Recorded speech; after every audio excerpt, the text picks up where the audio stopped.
Hello everyone, welcome to Believe Learning Institute. Myself Reshma देवानी. चलिए, अब तक मैंने आपको अपना इंट्रोडक्शन दिया. मैंने आपको बताया कि सब्जेक्ट्स क्या क्या हो गया आपको 11th-12th में. तो आज क्या बात करेंगे?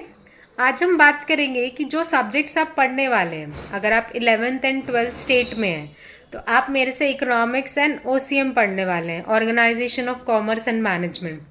तो ये सब्जेक्ट्स में होगा क्या? मैम हमने सब्जेक्ट की लिस्ट तो बता दी, बट वो जैसे तारे ज़मीन पर उसके सामने एबीसीडी डांस करते हैं, हमारे सामने भी ऐसे एबीसीडी डांस कर रहे हैं. क्या होगा सब्जेक्ट, क्या ओसीएम बोल रहे हो? अभी तक के 10th तक के तो हमने यही सुना, हिस्ट्री होता है, ज्योग्राफी होता है, सिविक्स होता है, ये सब चीज़ें सुना है हमने. मैथ्स होता है, इंग्लिश हिंदी होता है किसी के स्कूल में. आप तो कुछ नया ही बता रहे हो कि ओसीएम होगा, एसपी सेक्रेटरियल प्रैक्टिसेस, भारी भारी नाम लग रहे हैं. तो मैम ये है क्या सब्जेक्ट? तो एक छोटा सा ब्रीफ इंसाइट देती हूँ मैं आपको सब्जेक्ट के बारे में कि आप एक्चुअली क्या पढ़ने वाले हैं सब्जेक्ट में. तो चलिए पहले इकोनॉमिक्स के बारे में बात करते हैं. 11th and 12th state economics के बारे में पहले बात करते हैं. इकोनॉमिक्स मतलब क्या? मैम हमको तो इकोनॉमिक्स यानी देश की इकोनॉमी इतना ही समझता है, और आपने भी लास्ट वीडियो में बताया था. थोड़ा सा डिटेल डिस्क्रिप्शन में आपको बताती हूँ कि एक्चुअली आप क्या पढ़ने वाले हैं. अभी आपने अगर एक्सपेक्ट किया होगा कि मैम आप डायरेक्ट बिल्कुल पीडीएफ फाइल दिखाएंगे, डायरेक्ट वर्ड टू वर्ड पढ़ाएंगे, जिसने थोड़ा बहुत भी पढ़ा हो, economics meaning management of household, economics is derive from the word economia. ऐसा हम कुछ नहीं करने वाले. पहले मैं एक बैकग्राउंड बनाने वाले हूँ. जैसे मूवी देखने जाते हैं तो मूवी फट से नहीं चालू होती ना, पहले दिखाते डायरेक्टर कौन है, एक्टर कौन है. तो हम क्या करेंगे, सब्जेक्ट चालू करने से पहले, हमारे सब्जेक्ट की मूवी चालू करने से पहले थोड़ा बैकग्राउंड बताते. ठीक है, बैकग्राउंड्स की स्लाइड्स बताती हूँ मैं आपको अभी. तो हम क्या पढ़ने वाले हैं सब्जेक्ट्स में. अगर आप 11th एंड 12th स्टेट के स्टूडेंट्स हैं तो आप अपने इकोनॉमिक्स सब्जेक्ट में क्या पढ़ने वाले हैं. अब जनरली तो ये तो बेसिक होता है, इकोनॉमिक्स मतलब क्या होता है, इकोनॉमी मतलब क्या होता है, ये बेसिक आपका चैप्टर होगा, ये चीज़ आप पढ़ेंगे. मैं ना आपको वैसे तो इंडेक्स बताऊंगी कि आपकी पीडीएफ क्या है, वो लेटर ऑन मैं पोस्ट कर दूंगी अपने चैनल पे, बट एक अभी मैं आपको ओवरव्यू दे देती हूँ कि आप क्या देखने वाले हैं. ठीक है,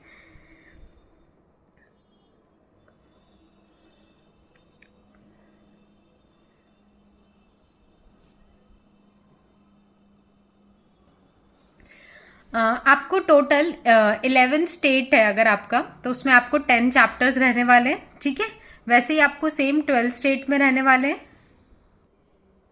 आप 11th स्टेट में कौन कौन से चैप्टर्स पढ़ने वाले हैं इकोनॉमिक्स में. सबसे पहला नॉर्मल होगा बेसिक कॉन्सेप्ट्स इन इकोनॉमिक्स. उसके बाद हम मनी के बारे में पढ़ेंगे कि मनी की वैल्यू क्या होती है, उसके पूर्वज मनी कहाँ से इन्वेंट हुआ, बार्टर सिस्टम, थोड़ा बहुत आपने स्कूल में पढ़ा होगा 10th तक के, बार्टर सिस्टम क्या होता है एंड ऑल. वो मनी में पहले हिस्ट्री ज्योग्राफी पढ़ेंगे, फिर लेटर ऑन कैसे पेपर करेंसी आई, कैसे कॉइन्स आए, ये सब चीज़ें हम थोड़ा बहुत पढ़ेंगे. उसके बाद इकोनॉमी, हम महाराष्ट्र में अगर रह रहे हैं, वैसे तो ये लेक्चर्स ऑल ओवर इंडिया आप देख रहे होंगे, बट इसमें हमको जो चैप्टर है महाराष्ट्र स्टेट बोर्ड के हिसाब से इकोनॉमी ऑफ महाराष्ट्र, ये चैप्टर रहेगा.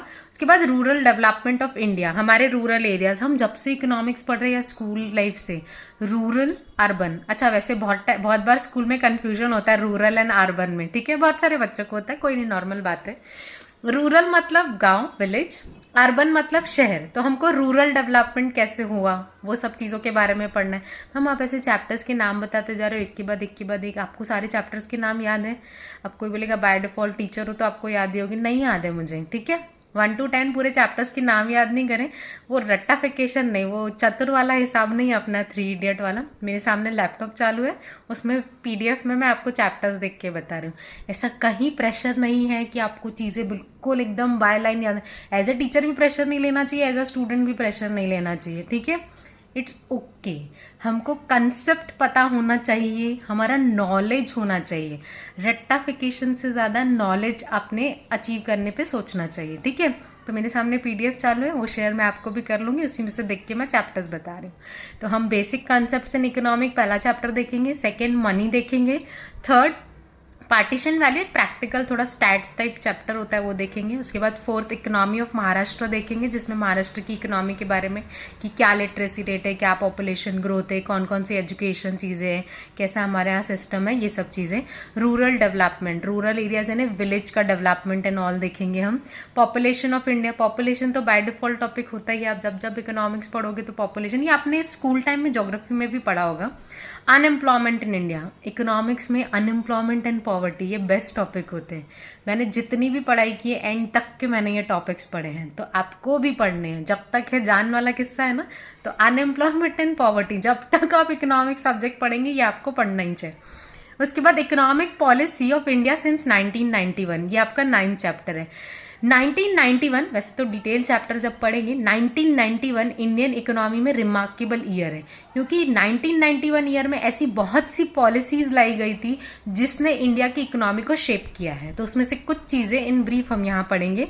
एंड लास्ट चैप्टर रहेगा इकोनॉमिक प्लानिंग इन इंडिया, जैसे जो हमारा बजट वगैरह बनता है उससे रिलेटेड चीज़ें।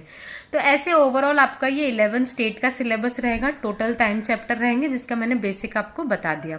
अगर आप 12th स्टेट बोर्ड में हैं तो आपके चैप्टर्स क्या क्या हो गई, क्या चीज़ें रहेगी, एक बेस बन जाएगा 11th में, फिर 12। अभी किसी किसी का क्वेश्चन होता है कि मैम 11 नहीं पढ़े तो चलता क्या? नहीं चलता नहीं, हमको नॉलेज रहना चाहिए। बेस क्लियर रहेगा तो आपको आगे अंडरस्टैंडिंग होगी। मैम चैप्टर्स रिलेटेड है क्या? थोड़े रिलेटेड होते हैं, ऐसा मैं बिल्कुल प्रेशराइज करके नहीं बोलूँगी कि 11th पढ़ेंगे तो 12th आएगा। हाँ, if you are CBSE student तो ऐसा होता है कि आपको बेस बनाना है। आप स्टेट में है, आपके बोलते हैं ना घर बनाते तो पिलर्स अगर स्ट्रांग होंगे तो बिल्डिंग अच्छी बनती है।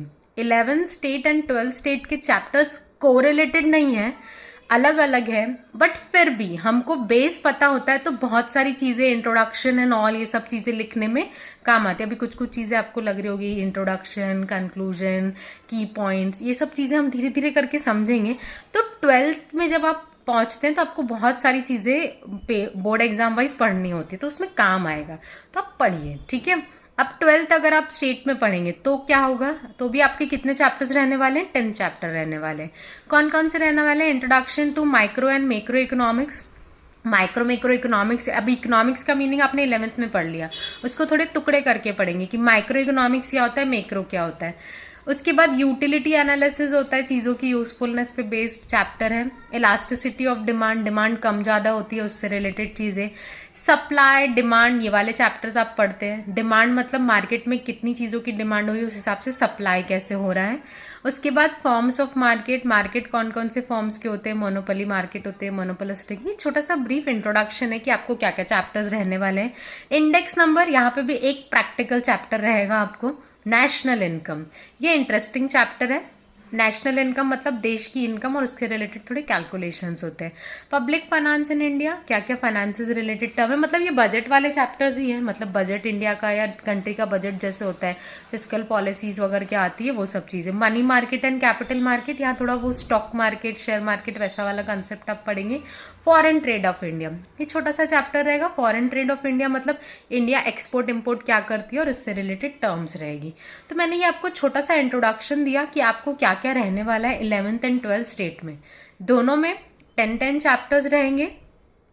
11th आपको बेसिक इंफॉर्मेशन देगा, 12th आपकी डिटेल स्टडी होगा। 11th कॉलेज बेस्ड एग्जाम होगी, 12th आपको बोर्ड्स देने हैं, ठीक है।